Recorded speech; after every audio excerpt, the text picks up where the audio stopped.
आज सर्वप्रथम इस महान सत्संग में आप लोगों के आग्रह पे मुझे यहां आने का मौका मिला। मैं सबसे पहले इस गांव के और इस क्षेत्र के जितने भी सम्मानित भाई बहन बड़े माए तमाम जो पूरे क्षेत्र के लोग आए हैं, मैं उनका बहुत बहुत धन्यवाद करता हूं। साथ साथ सत्संग में आप यहां पहुंचे हैं तो एक जोरदार जयकारा मेरे साथ लगाइए। बोलिए संत शिरोमणि सतगुरु रविदास महाराज की, सतगुरु रविदास शक्ति। बोलिए सतगुरु समनदास महाराज की। और जितने भी संत और गुरु महापुरुष यहां बैठे हैं, इनकी भी जोरदार जय लगाओ एक बार। सभी संतों की, सभी गुरुओं की,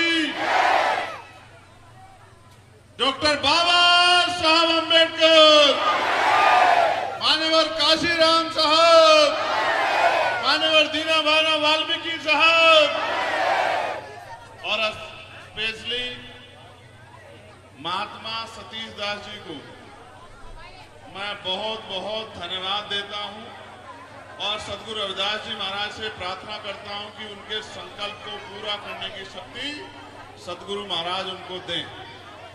मैं एक नारा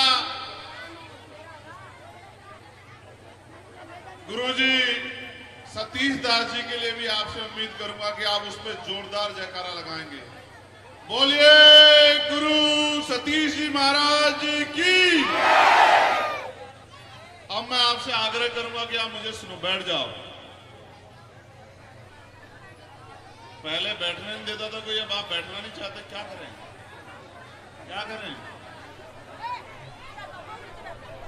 जब आप लोग बैठने के सुनने की इज्जत ही नहीं समझते तो हम क्या करें? हमारा दोस्त भाई। मैं पुनः आग्रह करूंगा, ये जो वॉलंटियर बीच में खड़े हैं व्यवस्थित करो। वॉलंटियर का मतलब होता है सिपाही, जवान, योद्धा, जिसके कंधों पर जिम्मेदार दिए थे। ऐसे अरे गहरे को नहीं बनाते वॉलंटियर। और वॉलंटियर को की निगाह तेज होनी चाहिए। वॉलंटियर अपने काम के प्रति जिम्मेदार होना चाहिए, ये उसकी जिम्मेदारी। और इतने लोगों की जिम्मेदारी आपके ऊपर और मेरी भी, समझ रहे हो? तो मैं यहां मेरे साथ पहुंचे बुकाड़िया जी, हमारे जिले के अध्यक्ष जी, भीम आर्मी आजाद समाज पार्टी के भाई नीटू जी, भाई दीपक जी, भाई हिमांशु जी, तमाम साथियों का मैं धन्यवाद करता हूं। और जिस कारण से आज हम लोग यहां इकट्ठा हुए, सत्संग से अलावा एक बहुत बड़ी जिम्मेदारी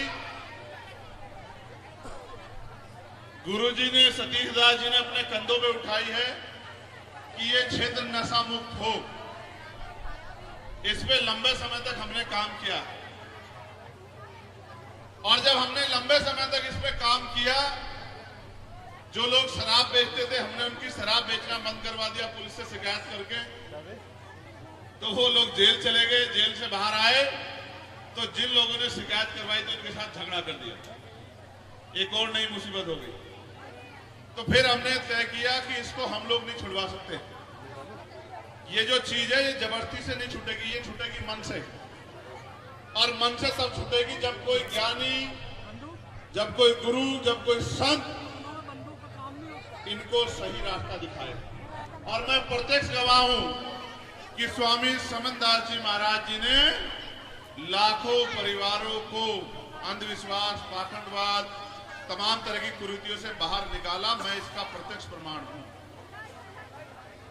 आज वो हमारे बीच में नहीं है, लेकिन उनके विचार, उनका आशीर्वाद मेरे जैसों पे और मुझ जैसे लाखों लोगों पे है। मेरे आज भी याद है महाराज जी, कोई सत्संग ऐसा नहीं हुआ जहां गुरुजी ने मुझे फोन ना करवाया और कहा ना हो कि भाई समय से आ जाना। मैं कहता था मैं उनसे क्या कहूंगा, बड़े हैं वो। मैं कभी कभी केरल होता, वो कहते 2 दिन बाद ही कि भाई आ जाना। अब मैं समझता कैसे आऊं, फिर मैं सोचता कि जब उन्होंने आदेश कर दिया तो रास्ते खुद ब खुद बन जाएंगे। कई बार तो ऐसा हुआ जहां से उम्मीद भी नहीं थी आने की, वहां से भी मैं सत्संग में पहुंच गया, क्योंकि रात में कोहरा होता था, सर्दियों में सत्संग हो रहे थे, कहीं धुंध होती थी। मैं सोचता था भाई धुंध में कैसे जाएंगे, तो ऐसी सारी धुंध ही छट जाती थी। कहते हैं ना, जिन पे संतों गुरुओं का आशीर्वाद होता है उनके रास्ते आसान हो जाते हैं। अब आपके क्षेत्र में सत्संग हो रहा है और इस उम्मीद से हो रहा है कि बहुत सारे घर तो उन्होंने अंधविश्वास, पाखंडवाद और नशे से मुक्ति प्राप्त कर लिए, बहुत सारे बाकी। मैं उनकी बात को अपनी बात के साथ जोड़ते हुए आपसे अपील करता हूं कि वास्तविकता में अगर इस जीवन के असली सुख को जीना चाहते हो तो बुराइयों को छोड़ो, गुरुजी के रास्ते पे चलो, सतगुरु महाराज के रास्ते पे आगे बढ़ो और जो उनका सपना था मानवता कल्याण का, उसको जीवन का सपना मानो।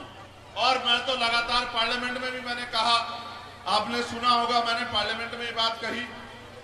जब मैंने अपनी बात को रखना शुरू किया तो मैंने कहा कि 600 साल पहले भारत को नहीं, पूरी दुनिया को अगर सबसे अच्छा लोकतंत्र का जो सबसे अच्छा दर्शन है अगर किसी ने दिया तो वो हमारे कुलगुरु सतगुरु रविदास जी महाराज ने दिया। हम ऐसे गुरु की संतान हैं। ये पार्लियामेंट में अमर हो गया है। जब तक पार्लियामेंट रहेगी भारत की, तब तक पार्लियामेंट के पन्नों पे सुनहरे अक्षरों में लिखा रहेगा कि दुनिया में अगर सबसे अच्छा मानवता का दर्शन किसने दिया है तो वो सतगुरु रविदास जी महाराज ने दिया। ये ताकत मुझे किसने दी? ये ताकत मुझे आप लोगों ने दी। आपने मुझे आशीर्वाद दिया, आपने मेरा सहयोग किया, आपके जिलों के लोगों ने जाके वहां मेहनत की, आपके प्रयास से मुझे वहां जीत हासिल हुई और उस जीत के कारण आज आपकी जो आवाज सड़कों पे थी 10-12 साल से, वो पार्लियामेंट में है। और आप ये विश्वास करो, लोग दिन में 8 घंटे, 10 घंटे, 12 घंटे काम करते हैं, 14-16 घंटे काम करते हैं। महान पुरुषों और गुरुओं के आशीर्वाद से मैं 20-20, 22-22 घंटे काम करता हूँ बिना रुके। कभी हिम्मत नहीं हारता, कभी नहीं हारता हिम्मत, और कभी किसी चीज से नहीं घबराता। और आपने देखा भी होगा, कहीं नहीं जाता मैं किसी से कुछ मांगने के लिए। मैं जाता हूं तो बस उनके चरणों में और उनसे आशीर्वाद मांगने के लिए, और साथ साथ ये संकल्प करने की कि हम आपके विचारों पे खड़े रहेंगे। मेरी बात पे आप गौर करना। 600 साल पहले सतगुरु जी ने दर्शन दिया बेगमपुरा राज का। कौन से राज का? जोर से बताओ, कौन सा राज? इस बात को कहने से पहले मैं डॉक्टर बाबा साहब अम्बेडकर की इस बात को आपको याद दिलाना चाहता हूं, क्योंकि ये नई बात है, बहुत दिन पुरानी बात नहीं है। एक बार बाबा साहब अम्बेडकर ने अपने अनुयायियों से कहा कि जाओ अपनी घर की दीवारों पे लिख दो कि हम इस देश के शासक बनेंगे। लोग हंसने लगे कि बाबा साहब कैसी बात कर रहे हैं, घर की दीवारों पे लिख दो। हमारे पास तो घर ही नहीं है, हम पे तो रहने की जगह ही नहीं, तो कौन सी दीवारों पे लिखे?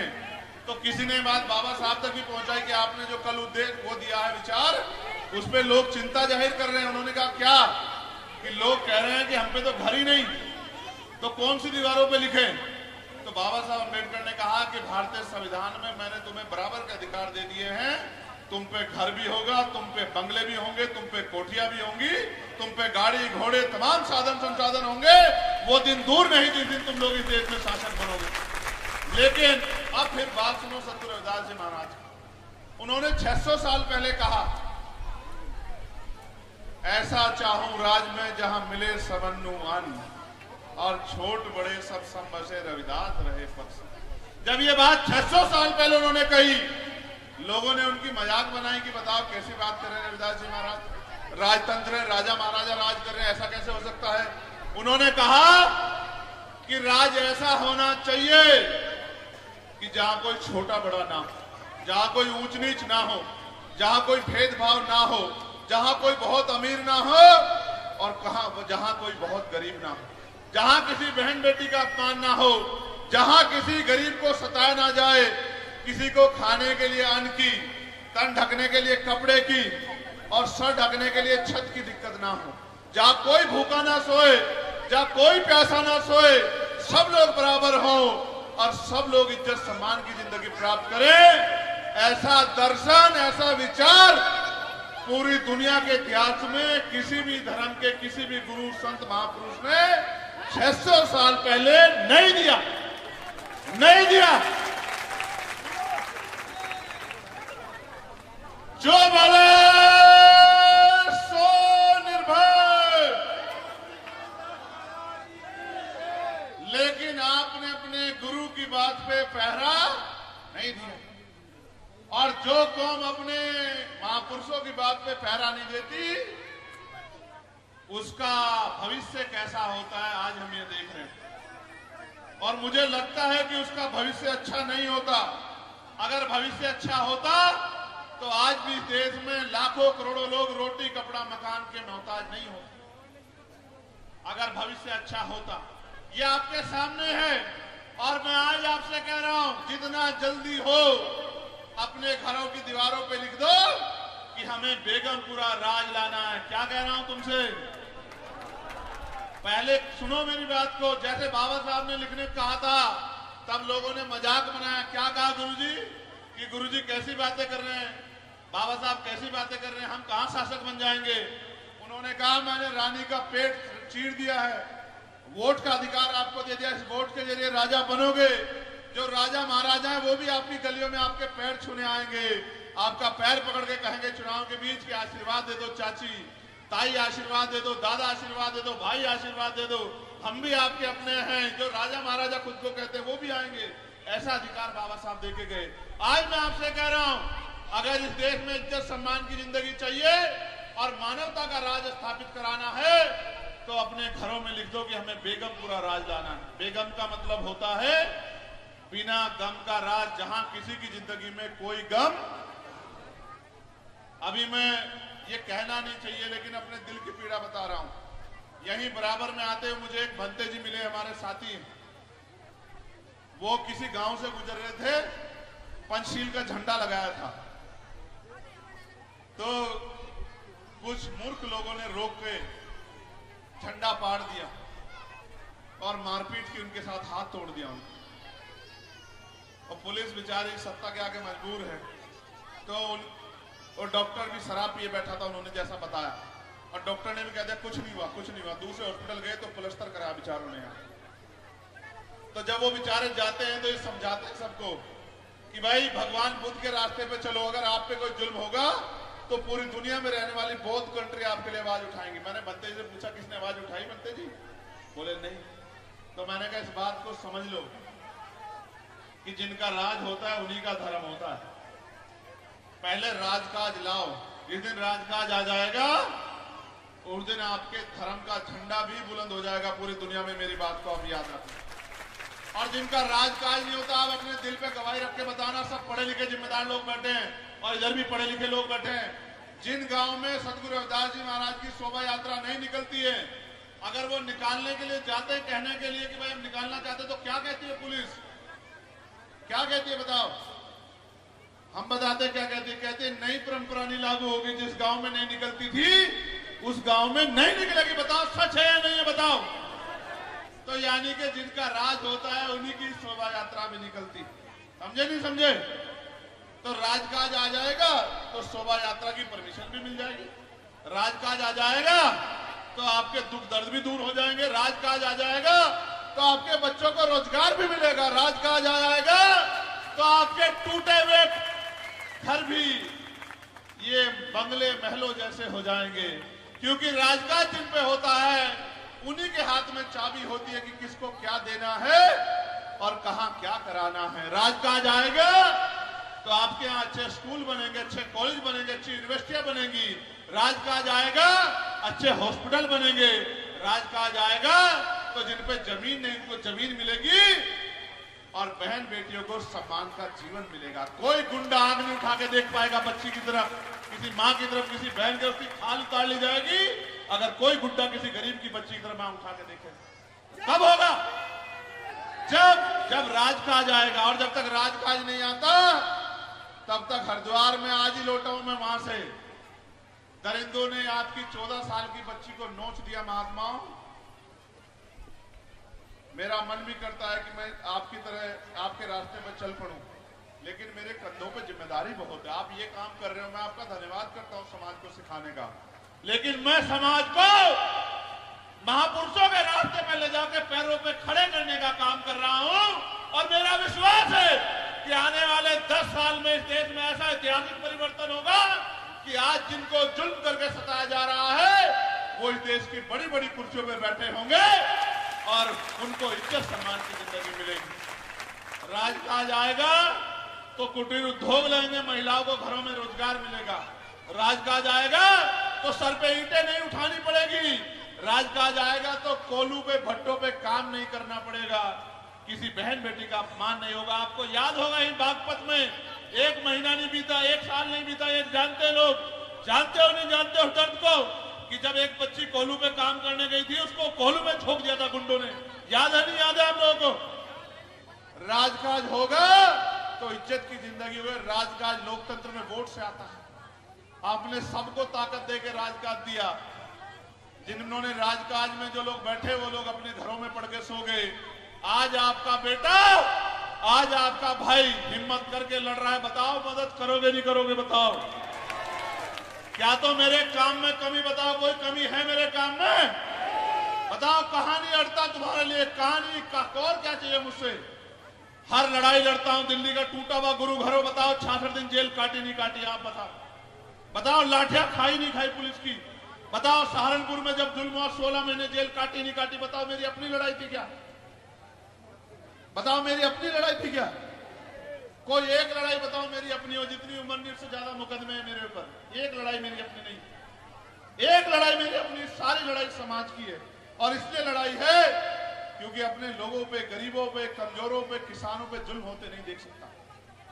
मैं भी आंख बंद कर सकता हूं, लेकिन अगर मैंने आंख बंद की तो जो आग घर के बाहर लगी है वो घर के अंदर आ जाएगी। मेरी बात को आप याद रखना, इस बात को भूल मत जाना जो मैं कह रहा हूं। आग घर के अंदर आ जाएगी। आज तो उनको पता लग गया कि इनके पास रखवाला है। अगर उनको एहसास हो जाएगा इन पर रखवाला नहीं है तो थाने कचहरियों में तुम्हारी सुनवाई नहीं होगी। मेरी बात को आप याद रखना। आज तो उनको एहसास है। अभी यहां बराबर है मुजफ्फरनगर में, बताओ घुड़सड़ी रोक के बेइज्जत किया नहीं कि? आप लोग बताओ, बताओ भाई कौन सा गांव है वो बुकाड़े जी? मडकरीपुर में बताओ गुंडागर्दी किया नहीं कि? बताओ आपके साथ। बताओ मेरठ के रसूलपुर में गुंडागर्दी किया नहीं की? तब कह रहा हूं ये तब है जब उनको पता है कि इनका लड़ने वाला है, इनका लड़ाकू। मगर फिर कह रहा हूं थोड़ी सी ताकत बढ़ा दो मुजफ्फरनगर वालों। लिख के कहता हूं खून का कतरा कतरा भी आपके काम आएगा। मेरी बात को आप याद रखिए। आदमी पेट के लिए जीता, पेट के लिए 4-4 गोली खाई है। कभी पीछे पलट के नहीं देखा? बताओ गोली खा के डरा क्या कभी? आदमी सब पेट के लिए करता है। ये पेट भी आपका, सब कुछ आपका, आपके सहारे हो। लेकिन वजन देख कह रहा हूं, मेरी माए बहने बैठी है सत्संग में खड़े होकर, झूठ नहीं बोलता मैं। इतिहास गवाह है कि मैंने झूठ नहीं बोला। जब तक मेरे शरीर में लहू का आखिरी कतरा है, आखिरी सांस है, मैं आपके आंसू पोंछने के लिए लड़ता रहूंगा। मेरी बात को आप याद रखना। अब फिर कह रहा हूं ये माए बैठी हैं, कब तक इस देश में जुल्म जाति सहती रहोगी? क्या गरीबी में पैदा होकर गरीबी में मरने के लिए पैदा हुई हो दुनिया में? आप बताओ कितनी महिलाओं ने हवाई जहाज में सफर किया? बताओ कितनी ने हेलीकॉप्टर में सफर किया? बताओ कितनी ने रेलवे के एसी के डब्बे में सफर किया? तुम बताओ, हाथ उठाओ जिसने हवाई जहाज में सफर किया। बताओ जिन्होंने हेलीकॉप्टर में सफर किया। क्या है तुम्हारी जिंदगी? गरीबी में पैदा होकर गरीबी में मरना, जुल्म सहना। क्योंकि हम इंसान नहीं है क्या हमें पैदा करने वाली माँ को दर्द नहीं होता जब हमें मारा जाता है? जब हमारी बच्चों को बेइज्जत किया जाता है, क्या हमें तकलीफ नहीं होती? क्या हम इज्जत नहीं रखते हैं? सब रखते हैं हम। लेकिन क्योंकि अभी आपको अपने पराये का एहसास नहीं है, इसलिए जुल्म हो रहा है। जिस दिन आप मेरे साथ खड़े हो गए, गुंडागर्दी करने वालों के पांव गांव से लेके दिल्ली तक अगर ना कांप जाए तो मेरा नाम चंद्रशेखर आजाद नहीं। मेरी बात को आप याद रखना। जिस दिन आप मेरे साथ खड़े हो गए, प्रधान से लेके प्रधानमंत्री तक जिसकी बनने की इच्छा होगी वो आपको सुबह आकर नमस्कार क्या करेगा, जय भीम क्या करेगा। मेरी बात को आप याद रखना, गांव से लेकर वहां। जिस दिन आपने एहसास करा दिया कि हम अपने भाई के साथ खड़े हैं, और मैं महाराज जी का धन्यवाद करता हूं। गध और घोड़ों में बहुत कम फर्क होता है। नाल ठुकवाने से गधे घोड़े नहीं हो जाते। घोड़े घोड़े होते हैं, गधे गधे होते हैं। मैं महाराज जी का उनसे आग्रह करूंगा कि अब वो इस तपस्या को त्याग दें। आपके पैरों में सूजन आ गई। मैंने महात्मा सतीदास जी के मुंह से जो बात आज तक सुनी है, मैं आपको सच कह रहा हूं, वो सारी बात सच साबित हुई है। सतगुरु जी का ऐसा आशीर्वाद है इनके ऊपर। मैंने जितनी बात सुनी, उन्होंने मुझे चुनाव से पहले कह दिया कि 1,50,000 ज्यादा वोटों से जीतेगा, मेरी बात को भी याद रखना। ऐसा आशीर्वाद महापुरुषों का इनके ऊपर है कि इनकी कही बात पत्थर की लकीर जैसी हो जाती। मैं इनसे कहना चाहता हूं, आपका जीवन हमारे लिए अमूल्य है। बहुत कम ऐसे संत गुरु होते हैं जिनकी वाणी में महापुरुषों का आशीर्वाद होता है। आप ये काम मत करो, धीरे धीरे छूट जाएगा समाज से, नशा भी छूट जाएगा। लेकिन अगर आपको कुछ हो गया तो हम फिर कहां जाएंगे? ऐसा मत करो। आप बढ़िया स्कूल चला के समाज को जागरूक करने का काम कर रहे हो। मेरे आपसे आग्रह है, हम सब लोग आपके बच्चे हैं, शिष्य हैं, आप अब इस काम को त्याग। भाई आप लोग भी मेरे साथ रिक्वेस्ट करो कि अब इसको, अब आज के सत्संग के साथ इसको खत्म कर दो, तपस्या को करो। भाई जोर से कहो इनसे कि ये ठीक नहीं है। जान को जो, इसका उदाहरण बताऊंगा मैं आपको याद है 2 अप्रैल 2018 आंदोलन हुआ, मैं जेल में था। तो मैंने जब जुल्म हुआ तो हम क्या करें, दर्द तकलीफ हुई, जेल से कुछ नहीं कहा, मैंने भूख हड़ताल शुरू कर दी। 8 दिन हो गए मुझे भूखे प्यासे रहते। मेरे बड़े भाई साहब आए, मुझसे कहने लगे, भाई चंद्रशेखर, मैं तो सोचता था तुम बहुत विद्वान व्यक्ति हो, तुम तो बड़े मूर्ख आदमी हो। तो मैंने कहा कैसे जी? बोले कि जो काम सरकार चाहती कि आदमी मर जाए और तुम खुद ही भूखे प्यासे रह के मरना चाह रहे हो, तो जब अगर तुम्हें कोई मारेगा तो किसी पे दोष आएगा, किसी को सजा होगी, और तुम खुद ही मर जाओ तो उनका तो कांटा भी निकल जाए, उनका काम आसान हो जाए, तो तुमसे बड़ा मूर्ख कौन होगा? तो हमने कहा क्या कहने का मतलब है कि जिंदा रह के लड़ सकते हो, भूखे प्यासे रह के मर के नहीं लड़ सकते। इस देश में किसने भूखे प्यासे रह के कोई लड़ाई नहीं जीती है, खा पी के लड़ाई जीती है। तो हमने कहा फिर कहे तोरी लाए घर से, रोटी खाओ बढ़िया, और जल्दी जेल से बाहर आ जाओ, फिर आके समाज की लड़ाई लड़ो। इसलिए महाराज जी कह रहा हूं, आप स्वस्थ रहोगे तो हम सबके काम आ जाओगे। मैं इसलिए आपसे आग्रह कर रहा हूं, और मैं अपनी माओ बहनों से भी अपील करता हूं। मुझे काम है, मेरी मजबूरियां हैं कुछ, मैं अकेला आदमी हूं जिसकी सब सुनते हैं और किसी की सुनते ही नहीं है। देखो मैं ही डांटता हूँ ना, सुनते हैं, ये मोनिस भी मेरी सुनता है, ये बबलू भाई भी मेरी सुनते हैं, ये बागेश भी मेरी सुनता है, और टीकम भी, और ये सब हमारे लोग हमारे ही सुनते हैं, किसी और, ये मनीष भी, कोई किसी की नहीं सुनता, सिर्फ मेरी सुनते हैं। और ये अंकित भी हमारी सुनता है। तो इनको आदत होगी अनुराग को मेरे सुनने की, डांट भी मुझसे खाते हैं, तो इसलिए और किसी की सुनते नहीं। मगर मैं इनसे आग्रह कर रहा हूँ कि अपने गुरुओं की सुना, उनके पास जाके बैठा करो, उनपे बहुत अनुभव है, उनके पास ज्ञान है, उन्होंने अपना जीवन समाज के नाम समर्पित कर दिया है ना, उनको कोई सुख सुविधा कुछ नहीं है, वो हमारे लिए जी रहे हैं। हमें उनके पास जाना चाहिए, उनसे अच्छी बातें सीखनी चाहिए, उनसे किसी कोई विषय है उन पर चर्चा करनी चाहिए। और मैं आपसे भी कह रहा हूं हाथ जोड़ के, भाई रास्ता देना जरा। मैं वॉलंटियर साथियों का बहुत बहुत धन्यवाद करूंगा, सभी का इसलिए धन्यवाद करूंगा क्योंकि उनकी वजह से ये आयोजन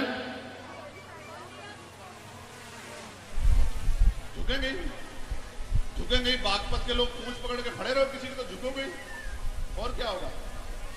बागपत तो ऐतिहासिक सरजमी है, बागपत के लोग तो मजबूत लोग हैं, फिर क्यों झुक रहे हो बच्चों में? क्रांति पैदा करो, और नहीं कर सकते तो हमें कहो, देखो हम करके दिखाएंगे। क्यों चिंता कर रहे हो? बागपत हमसे दूर थोड़ा ही है। नहीं होगा न्याय तो बताना, नहीं होगी रिपोर्ट और नहीं होगी कार्रवाई तो हमें बताना, वहीं डेरा डाल देंगे बागपत में आके। हमसे दिल्ली दूर थोड़ा ही है, क्यों घबरा रहे हो? मैं धन्यवाद करूंगा हमारी वॉलंटियर बहनें जो हैं, बहन निशा, बहन कोमल, बहन कशिश, बहन छोटी, बहन अमृता, बहन सोनम, मनीषा, रोहिणी, रितु, शिवानी, चंदा, टीना, दिव्या, निशा, राधिका, रौनक, परमीला, कविता, और निशा 2 हैं, इसलिए निशा के आगे इन्होंने 2-3 लिखा हुआ। 3 है, 3 होगी, अच्छा शुरू में भी निशा ही, तो निशा 1 2 3, ठीक है। तीनों बहनों को धन्यवाद। ये जो हमारे युवा हैं वॉलंटियर फोर्स में, धर्मेंद्र जी, सचिन भाई, सूरज भाई, बादल भाई, सतनाम जी, सोनू भाई, रोहन, धोनी, अंकुर, सचिन मौर्य, मोनू, विशाल, रवि, भारत प्रताप, आकाश जी, रितिन, विकास, शुभम, प्रदीप, कौशिक, शशि, प्रवीण और जो इस गांव से बाहर के लोग व्यवस्था में लगे, नवीन, टीकमबोध, रवि प्रकाश, श्रवण जाटव, कमलकांत, सरपंच सम्राट, दीपक गौतम, पवन गौतम, विक्रांत कुमार, पुरु कुमार, सावन बोध, राजन और हमारे भीम आर्मी के जिलाध्यक्ष और आजाद समाज पार्टी के हमारे जिलाध्यक्ष, इन सबका इसलिए धन्यवाद। आपको याद होगा हाथरस में एक सत्संग में भगदड़ मची और बहुत लोगों की जान गई। अगर व्यवस्था नहीं होगी तो कोई भी घटना घट सकती है, इसलिए वॉलंटियरों की जिम्मेदारी बहुत इंपॉर्टेंट है। और वॉलंटियरों की जिम्मेदारी अगर वॉलंटियर नहीं समझेगा तो कोई भी घटना हो सकती है, इसका भी ध्यान हमें रखना है। लेकिन मैं आपसे हाथ जोड़ के ये भी कहूंगा कि अपने महान पुरुषों के सत्संग में जाया करो, इधर उधर मत जाया करो, फिर ये मौत भी आ जाती है। समझ रहे हो? ये आ जाती है बिना बुलाए। ठीक है, गुरुओं के विचारों में सब कुछ है।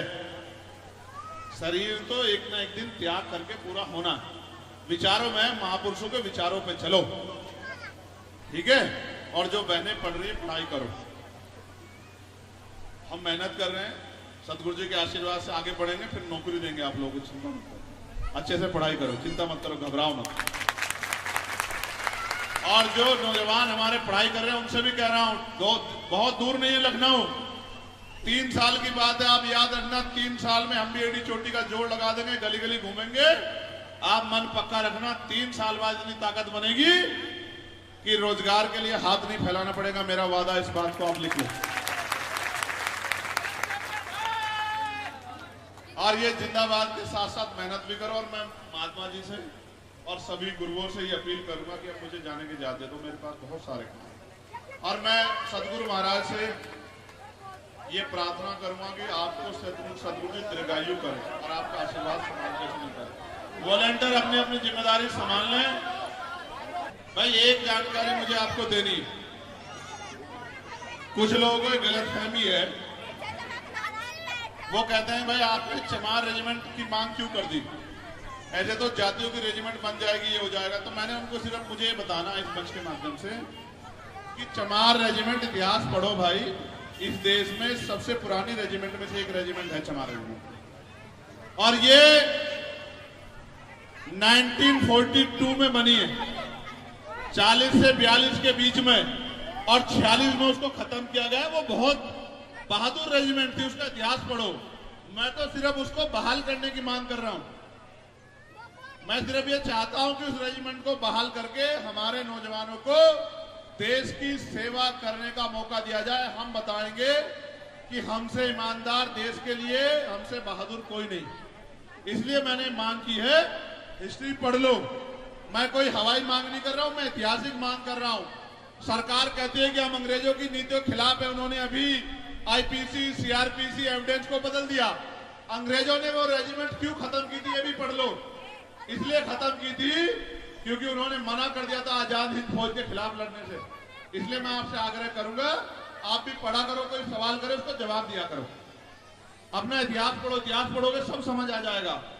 समझे? लूंजे लंबे लोग नहीं है हम लोग, हमारा इतिहास है, हम अपने पैरों पर खड़े बहुत लंबे समय से। वो अलग बात है कि हम पिट छिट के इतना परेशान होकर जुल्म सह के भी हमने हमेशा देश को प्रायोरिटी में रखा। मैं आपका धन्यवाद दूंगा सब लोगों का और महाराज जी का। और एक महाराज जी, मैं ये भी बता देना चाहता हूं, यहाँ की कमेटी ने वो उसको अपमान ना समझे, उन्होंने मुझे एक मुकुट दिया था।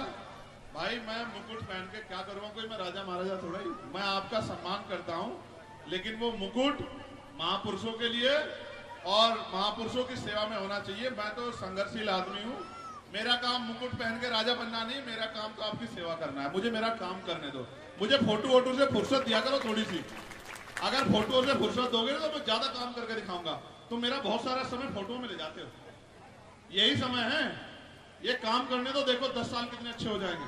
और देखो पुलिस के लिए भी हम सोच रहे हैं, इनकी 8 घंटे की ड्यूटी करा के रहेंगे। मेरी बात को याद रखना, हम ही कराएंगे और कोई नहीं करा सकता, और तो सबको काम लेना है। और आपकी वेतन विसंगतियां भी दूर करेंगे और बॉर्डर स्कीम भी आपकी खत्म करेंगे और सप्ताह में 1 दिन छुट्टी भी हम ही आपको दिलाएंगे। मेरी बात को याद रखना, इस बात को आप लिख लेना। मैंने ये मामला पार्लियामेंट में उठाया, वो कह रहे स्टेट इशू है, मैंने कहा कोई बात नहीं, अगली बार और तैयारी करके उठाऊंगा कि स्टेट इशू पे कैसे बोलते ये भी कर दूंगा काम। लेकिन मैं आपको भी कह रहा हूं, जब कोई गरीब आपके दरवाजे आया करे, वो आपको भगवान मान के आता है, आप भी न्याय करने की कोशिश क्या करोगे। उसको एहसास होना चाहिए कि आप जिस उम्मीद लेके आपके पास आए आप उस पर खर्च कर रहे हो। पुणे में आपका धन्यवाद। रास्ता बनाओ भाई, रास्ता बनाओ, चलो हटाओ, रास्ता बनाओ, रास्ता जी मैम।